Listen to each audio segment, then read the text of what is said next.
Hello, Scoliosis Dialogue listeners. This is Cynthia Nguyen from Shriners Medical Center in Pasadena. I have a very special guest today in honor of June Scoliosis Awareness Month. Today, I have the pleasure of interviewing Lindsay Ellingson, who is the co-founder of Wander Beauty, former Victoria's Secret angel model, and mother of two. Thank you so much for joining us today, Lindsay. Thank you so much for having me. I'm really excited to chat with you. Yeah, we want to start out by hearing about your scoliosis journey. Sure. So right now I'm 37 and I was diagnosed with scoliosis in fourth grade. So I was a gymnast and I was in gymnastics, and long story short, my coach noticed kind of one side of my back was raised a bit more than the other side as he was like pushing me down in like the middle splits. And so he referred me, or he recommended that I see a doctor. I was diagnosed with scoliosis. I had an S-shaped curve and I was immediately braced for 23 and a half hours a day. I have no clue like how things work nowadays, but that just seemed so extreme to me at the time. And so I was put into this brace. I had to quit gymnastics. It was like a huge bummer. And so I was in a brace 23 and a half hours a day. Once I got into sixth grade, I just was so over the brace, and, this was against my doctor's recommendation, but I tried out for the dance team. I made the dance team. And so I started taking my brace off for like dance practice and competitions, and my curve just got worse and worse. But I had some normalcy in my life. So I was so happy about that. It was kind of a trade-off for me. And who knows if the brace was really even working for me. I'm not really sure about that either. But so in eighth grade, between seventh and eighth grade that summer, I ended up having to have spinal fusion surgery. My curves got to, I think it was like 54 degrees and 57 degrees. So it was a significant curve. So I had spinal fusion surgery that summer.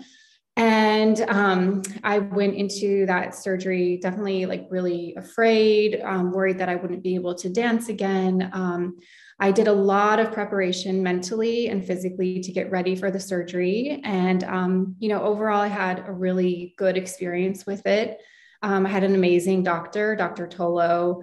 And I was so surprised that, I got out of the surgery with very minimal pain. And within 6 months, I was dancing again. So that's a kind of condensed version of my scoliosis journey. Thank you for sharing that with us. Yeah.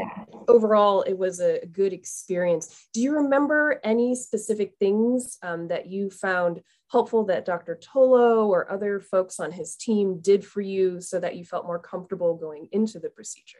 Yeah. One thing that really sticks out, it was so long ago, but one thing that really sticks out is Dr. Tolo had a scrapbook of all of his previous patients and things that they were doing like post-op, like 6 months post-op, once they were able to move again. A lot of them were like mountain biking, water skiing, golfing, dancing. And so that gave me a lot of hope and reassurance about the surgery that I wouldn't be limited in any physical way. That's great. Do you have any advice for young women who are going to have the surgery upcoming or who may be a little worried about having the surgery? Yeah, I mean, I totally understand how scary it is. It's a big surgery. It's a long surgery. But honestly, I think that was such a defining moment in my life. I developed such like a depth of character. I was so much stronger coming through that. And from that day on, I set so many goals for myself because I was like, oh my gosh, if I could get through that, I could do anything. I just felt so empowered. It was so crazy. But I really, I would recommend mentally and physically preparing yourself for surgery. And then beyond that, just know that it's not going to limit you. It's just like a moment in your life. You're going to go on to live an amazing life after that. And yeah, I think it's a lot about your mentality going into it. That's awesome. And you certainly have done so many impressive things since then. Did you resume competitive dancing after your procedure? I did. So after the 6 months, I started dancing again. I danced all through high school. And that was so great. I really think that moving and doing yoga and Pilates and dance has really helped keep the mobility in the areas of my back that still can move. Obviously I'm not a doctor, but I feel like that was like a good thing to do. And I danced in college at UC San Diego, and I just remember the crazy things I was doing, like, almost like kind of like, I don't know, I don't even remember what it was called because I haven't danced in so long, but like these really high kicks where you're bending backwards and like bending your back so much. Like I had a little bit of movement in my lower back and I really used that. And so it was so much fun and just so great to be able to move my body despite the fusion. And most people couldn't even tell that I had these rods in my back, which was so cool. That's awesome. Yeah. I mean, we certainly encourage everyone to stay active and do the things that they love throughout their entire lives. Did it feel, I know it's a long time ago, but did it feel different dancing after the surgery versus before the surgery? It definitely felt different. In the center of my back I had less mobility, but like I said, I was still able to move in the lower part of my back, which I felt like was the most important part. And so if there was ever a move that I didn't feel comfortable with, I would just like let my coach know, and they were totally understanding. I just really listened to my body, but I think it was only like a true back bend that I was not able to do physically. Everything else I was really able to do. Very cool. And so in terms of physicality, it sounds like having the scoliosis surgery didn't limit you in really any way doing the things that you wanted to do. Do you feel like it limited you in any sort of mental way or anything like that? No. And like I was saying, I think that going through that, I was 13 when I had spinal fusion surgery. I just think going through such a difficult experience like that really creates this like depth of character, and this brings out this inner strength that you didn't even know that you had. And so I think at 13, I think that mentally I became much stronger. The second I got into high school, I was like, I want to be top 10 in my class. So I worked so hard. And I do think it was related to that because I just felt so empowered after getting through that surgery. And I remember driving home from the hospital after having that spinal fusion surgery and not feeling any pain, and just almost like this rush of adrenaline, like, oh my God, I can't believe I did that. And I got through this because I was so scared going into it. And so it just makes it almost is like a spark in your brain of like, oh my gosh, what else can I do if I can get through that? So that was my experience with it. And I hope that so many other people have that experience too.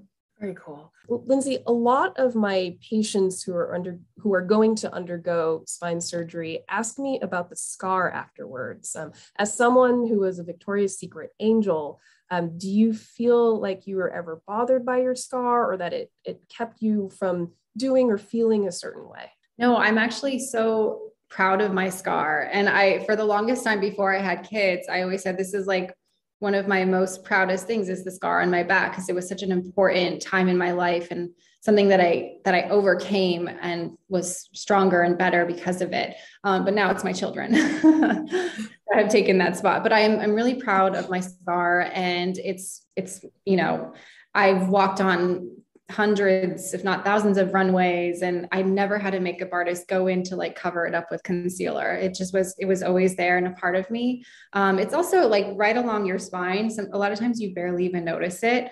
So if anybody's worried about that, a lot of times it just kind of disappears. Great. And before this podcast, I had to do some research. So I did end up looking through your Instagram, and I noticed that for your wedding dress, you chose one that was low in the back. Yeah. And I thought that was such an awesome decision. What was your thought process kind of going into that?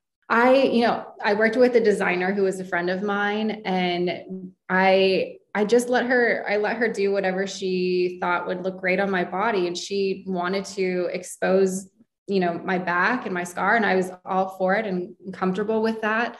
It's a part of me. And again, it's something that I'm proud of. And I think it's actually kind of a beautiful thing as well. Yeah. So I've been totally comfortable showing it. It's almost, people get tattoos. It almost feels like a tattoo. It has so much meaning to it. It's like a symbol of strength. Oh, that's a beautiful answer. I love that. Thank you. And I'm curious for you. I'm curious for you if you have kept in touch with any of your patients who've had children, and if you've heard any experiences. So I haven't been in practice long enough. I think my oldest patients are probably still in their early 20s. So none at least have reached out and said that they had kids. But for someone like Dr. Tola, who's been in practice for, 4 decades or so, I'm sure he's had a lot of patients. Yeah, definitely. Because that's one thing I'm so glad we're doing this podcast, because that's one thing that maybe I didn't do enough digging, but I didn't really have the resource and like the people to connect with and the other women to talk to who've gone through this before. So I'm hoping that this will reach, other women in my situation who felt a little bit scared or unsure about the whole process. For sure. But everybody's so different, obviously everybody's so different depending on where you're fused to. I feel like it all kind of comes down to that. Yeah. But overall, it was a good experience. For sure. And, since during this recording, I was even thinking about that. The SRS is sort of the biggest organization that combines all the practitioners that deal with scoliosis. And so, in an ideal world, we can maybe put like some kind of frequently asked questions type of handout, maybe on the SRS website, or even through Ortho Info, which is where a lot of us get handouts for other conditions. And if we could, even get like a little, round table going of people who have had spine surgery and then had kids of like different levels and different experiences. Like some people who've had C-sections, some people who've had, vaginal births like you. I think that would be awesome to put out at some point. Yeah, definitely. Well, I'm always around if you guys want to do something like that, or if you need more, if any of your patients or have questions or whatever, I'm always here. So happy to answer and help in any way I can. Thank you. Yeah. And among your, very many awesome and impressive achievements, you're also a super mom to two kiddos. Tell us a little bit more about your pregnancy and childbirth journey. Yeah, so I have two kids, two boys. Carter is almost 2, and then my littlest one, Rowan, he's almost 4 months. So definitely getting pregnant and being pregnant and everything was a whole new journey, a whole new experience. It was a lot of unknown for me. I didn't know any other women with a spinal fusion who had gotten pregnant and went through labor and everything. So everything was new to me. But my first pregnancy with Carter, the pregnancy itself was totally fine. Like I love being pregnant. I really enjoyed it. Besides the first trimester when you feel nauseous and all that stuff, like every other woman could feel. I felt that in some ways, I know a lot of women without fusion can complain of like lower back pain or sciatic nerve pain. I didn't have any pain in my back or the nerves or anything like that. And part of me thinks it's because I had those bars to kind of keep me stable and gave me like strength carrying those two kids. So I thought that was all good. Well, it's awesome that you didn't have some of the pregnancy low back pain that so many of us experience. I mean, myself, I haven't had spine fusion, and the back pain was rough. But I'm glad you didn't have to deal with that. Can you tell us a little bit of what the actual labor and delivery part was like? Yeah. So what I knew going into. So I let my doctor know about my spinal fusion, and the group of doctors hadn't known many women with fusion. There was maybe a handful, and this is in New York City at Lenox Hill. And so what they did is they put me in touch with the head of anesthesia. So for other women, I definitely recommend first consulting with your doctor. And if you have an x-ray on hand, that's always great to have. I luckily kept my x-rays that showed how far down I was fused. I was fused to L4, which is pretty low, I think, pretty low, especially for epidural placement, which I found out later. So what I did while I was still pregnant is I consulted with first my doctor and then the head of anesthesia. So those two things I definitely recommend doing just to prepare yourself. If it really just depends, from what I understand, it depends on your fusion and how far down you're fused. I think that's what it comes down to. And so in my case, I was kind of this gray area where they weren't sure. So it wasn't very reassuring. They told me they could try it, but they weren't sure if the epidural was going to work. So once I heard that, and that information I learned in about the second trimester, it was about the second trimester when I started really talking about, pain management, things like that. I decided that it was probably the best idea to take hypnobirthing classes. So I connected with a doula. Her company is called The Baby Wagon, and she's in New York. And I connected with her, and we did some virtual, some in-person, because this was like during pre-COVID, also during COVID. I've had two pregnancies kind of during this whole COVID experience. So we started off in person and doing hypnobirthing classes just so that I could learn the proper breathing techniques that you can use through each phase of labor. So that was really, really helpful. My first pregnancy, I was really nervous about the pain. I had only heard horror stories from women, and these are women who had no issues and were able to get epidurals. So I had a lot of fear going into labor. So hypnobirthing, I cannot recommend this enough for women in my situation who are faced with possibly not having the epidural and that extra like pain medication. The women that I really looked to for strength was my mom and my mother-in-law, who both had unmedicated vaginal deliveries. So talking to them and hearing them reassure me about the whole process really gave me a lot of strength and reassurance. So between talking to them, shutting down and not listening to the horror stories, and also taking the hypnobirthing classes, that really helped me to mentally prepare. It is really, again, it all comes down to that mental strength and mind over matter when it comes to getting through labor and just preparing for the chance of not having an epidural. That's what it really came down to for me. That's great. And so when it was time to actually deliver, did you end up having an epidural and going through it that way, or what happened then? So for Carter, for my first son, I had him in Ohio because that was during the peak of COVID and we were quarantined on the lake and all this. So I changed hospitals in my last trimester. I got there. My water broke naturally at 3:00 in the morning. I got to the hospital. I had not consulted with their team because of COVID and all this stuff. The head of anesthesia walked in and he was like, "You're having this baby naturally. I'm not doing an epidural on you." So in that case, thank God I had prepared with hypnobirthing. I just wasn't expecting that kind of, I thought he would at least try and just like look at my back. He didn't even look at my back. He was like, "Nope, you're having this baby naturally." So in that situation, I was just like, okay, well, I have the techniques. I was definitely bummed at first, but I was like, I can do this. I'm strong. I have the breathing techniques. I can do this. And it was an amazing experience. Once again, like, it's crazy what your mind can do when you really put your mind to something, what you can do. So I would say up until like 6 centimeters, I was totally fine, managing it totally fine.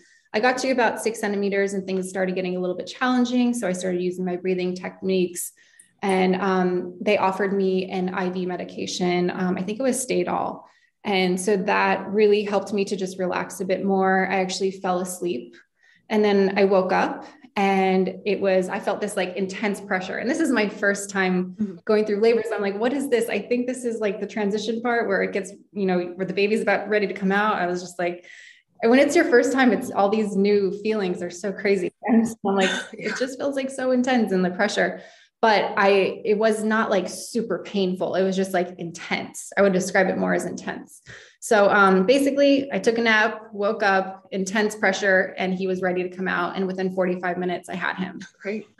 Wow. So, and then again, it was that same feeling of like feeling like you're on cloud nine, like, oh my gosh, I got through that. Yeah. He's here. I think there's so many hormones also mixed in with that. I felt so proud of myself and my body for getting through that, despite the challenge of not having that extra pain relief. So my second son, I'll just add this, the New York team was like very, very supportive. They wanted to try to give me the epidural. They placed it perfectly. They had no issues placing the epidural. They were saying that, there could be some risks, some challenges with placing it because of how far down I'm fused and possibly some scar tissue, if there was maybe scar tissue. They ended up being able to place it perfectly, the epidural, but it didn't give me the coverage I needed. So I was not feeling pain kind of like from my hips down, but all of the contractions I could feel. So I was very happy that they were so supportive and wanted to try to see if it would work. But in the end, because of how far down I'm fused, this is not the case for everybody. For me, it didn't work.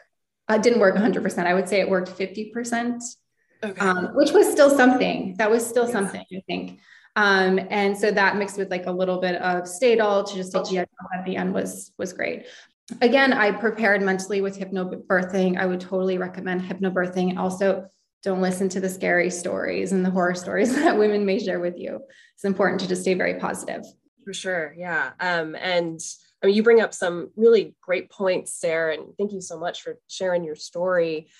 Big one. Yeah. Don't listen to the horror stories. There are so many floating around online, and people complaining about different things. But I mean, women are strong, and we absolutely been doing this forever and ever, and people get through this. So that's fantastic. The other point that you bring up that I would like to kind of emphasize is that you knew where you were fused to, and you did your X-ray, which is great. And so for all the people out there listening, who may be patients, or even if you're a surgeon, I would encourage making sure that your patients, or if you are the patient, knowing what levels you used to, because your medical practitioners in the future are going to want to know. And if you can keep a copy of your X-ray, that's super helpful. The research, which we on this podcast will be discussing in a future episode, has shown that there is a difference in terms of your kind of pregnancy journeys and outcomes depending on how low the fusion is. And so for folks like you, Lindsay, who are fused down to L4, it's a little bit different than folks who are fused higher in terms of, ease of epidural placement and rate of C-section. So thank you for bringing that up, because that's super important for everyone, medical practitioners and patients, to know that you should know your body and what's inside. The mention of hypnobirthing is a great suggestion. Can you tell us more about what those kind of lessons entail, and exactly what you do to prepare for the hypnobirthing techniques? Yeah, so hypnobirthing, we did some sessions where she would teach me the proper breathing techniques for each phase of labor. And she would also, I listened to positive birthing affirmations every morning, which I thought were really helpful. I also learned to meditate and to just really relax my body. There's all these different exercises that you can do and that you practice daily leading up to labor, so that you're ready with all those tools, and it just becomes like second nature to relax your body. One thing that I learned is the more that you tense up, the more afraid you are, the more pain you're going to feel. So the more you can relax your body and breathe, and again, I'm not a doctor, but it worked for me. More relaxed, or it just really, and just like letting your body go with the flow, everything happening is so natural. And then there was a book that I read too. Working with a doula was really helpful, and just learning all of those techniques and ways to relax my body was super helpful. And there's a lot of women that I've connected with that don't have any issues with fusion, who wanted to do unmedicated vaginal deliveries, and worked with doulas and did hypnobirthing, and had such an amazing experience with it as well. So I highly recommend it for anybody, not just women who have spinal fusion. Another point you mentioned was that you were able to kind of have a good conversation with your OB team and the anesthesia team ahead of time. And because of the pandemic, that kind of screwed things up with the first pregnancy. But going into the second pregnancy, you felt comfortable that you had this conversation with them ahead of time. Do you have any advice for OBs or OB anesthesiologists about how they can make things more comfortable and better for pregnant patients who have had spine fusions or scoliosis? I think it's my team was great. They were really open to, they really took the time to listen to me, listen to my fears. For my second pregnancy, my water broke naturally again. And I was a little bit early. And as soon as I got to the hospital, the plan was to induce me. And I just was so afraid of being induced, because I felt like that was going to bring on the contraction so much stronger. And I actually went into my second pregnancy with a bit more fear, just knowing kind of what to expect. Oddly, it was like a weird thing. So I had to prepare a bit more mentally. But what I really appreciated was how they listened to me, they collaborated with me, and they decided to not do the sorry, I'm doing it. I'm like losing my train of thought. They, I'm so sorry. Probably going on like only a few hours of sleep too. So on top of that, and because there's different ways of inducing. And so there was like one thing that she wanted to do to induce me, but I just really didn't want to do that. So she listened to me, and I really appreciated that she listened to me and got things going a bit more gently, and kept in mind that I may not have any pain intervention during the process. So she really listened to me, and I appreciated her being there to listen to me. That's great. Yeah, I'm glad you had a team that was able to communicate and listen to you. That's so important for anyone undergoing childbirth, but especially if you have any particular fears and you had gone through an experience before that wasn't ideal. So that's great advice. And I hope that there are some OB medical practitioners out there listening to this, because your story is just so important to be heard. And we don't often get the chance to talk to people about these types of experiences. So thank you so much. I also wanted to know a little bit more about kind of what happens after you have the babies. Do you think parenting, especially early on, when you have to pick them up and carry them a lot, is different for you having had a scoliosis fusion versus if you hadn't? I do. I think that, like I said, during pregnancy, I had no back pain. I think it has something to do with relaxin. Is it a hormone or something that relaxes your body a bit? Yeah. Which so I didn't really have pain during pregnancy. I'm experiencing a bit more pain since giving birth.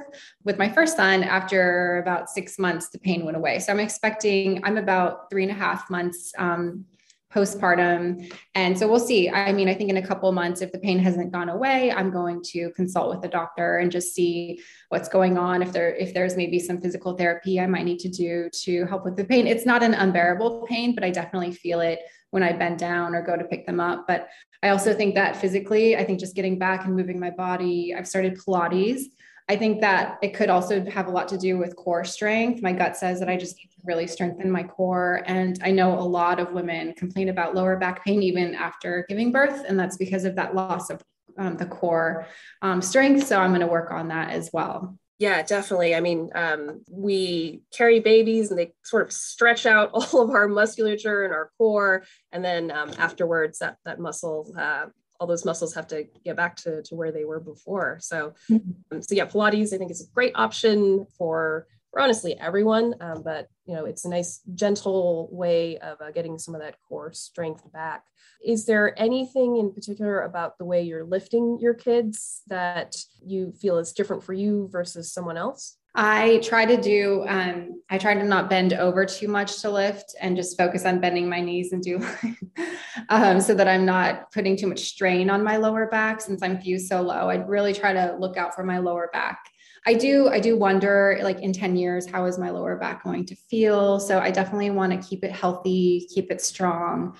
So that's kind of like this next phase of my life, is just like keeping my body moving and healthy, watching the way that I do pick up my kids. My son is about 25 pounds now. So picking him up, I'm working on strengthening those other areas, like my arms and my core and my legs, just so that my body can stay healthy. Very cool. All right.